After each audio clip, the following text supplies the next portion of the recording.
स्वयंभुव मनु और शत्रुपा के दो पुत्र थे, प्रियव्रत और उत्तानपाद। उत्तानपाद की सुनीति और सुरुचि नामक दो पत्नियां थीं। राजा उत्तानपाद को सुनीति से ध्रुव और सुरुचि से उत्तम नामक दो पुत्र उत्पन्न हुए।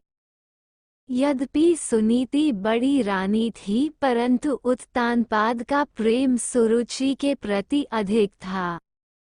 एक बार सुनीति का पुत्र ध्रुव अपने पिता की गोद में बैठा खेल रहा था।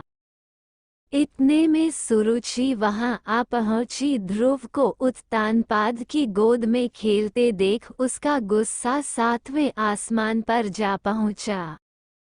सौतन के पुत्र को अपने पति की गोद में वह बर्दाश्त न कर सकी।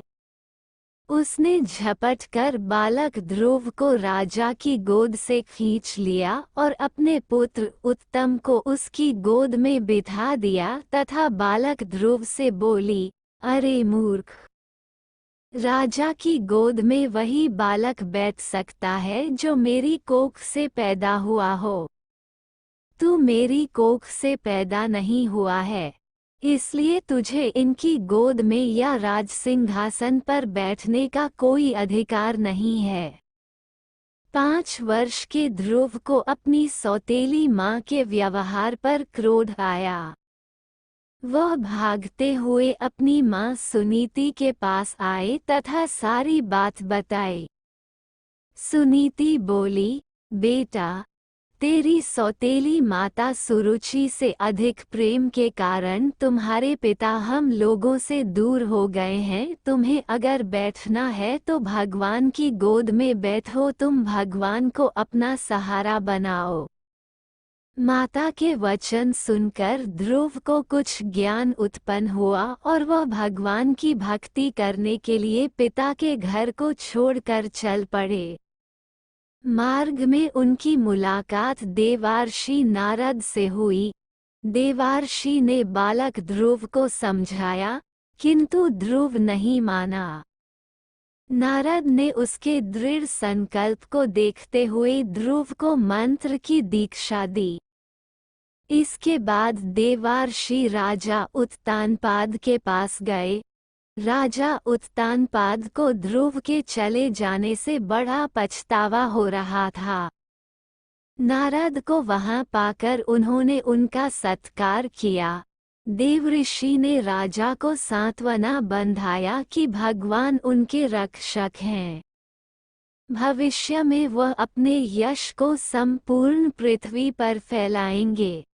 उनके प्रभाव से आपकी कीर्ति इस संसार में फैलेगी।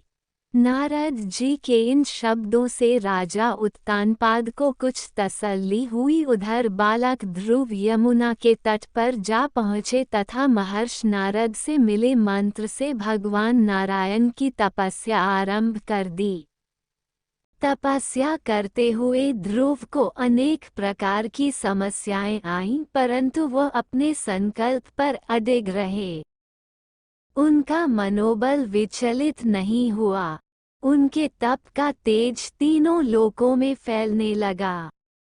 ओम नमो भगवते वासुदेवाय की ध्वनि वैकुंठ में भी गूंज उठी। तब भगवान नारायण भी योग निद्रा से उठ बैठे। ध्रुव को इस अवस्था में तप करते देख नारायण प्रसन्न हो गए तथा उन्हें दर्शन देने के लिए प्रकट हुए। नारायण बोले, हे राजकुमार, तुम्हारी समस्त इच्छाएं पूर्ण होंगी। तुम्हारी भक्ति से प्रसन्न होकर मैं तुम्हें वह लोक प्रदान कर रहा हूँ, जिसके चारों ओर ज्योतिष चक्र घूमता है तथा जिसके आधार पर सब ग्रह नक्षत्र घूमते हैं। तुम्हारे नाम पर वह लोक ध्रुव लोक कहलाएगा।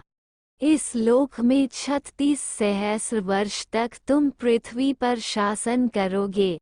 समस्त प्रकार के सर्वोत्तम ऐश्वर्य भोग कर अंत समय में तुम मेरे लोक को प्राप्त करोगे।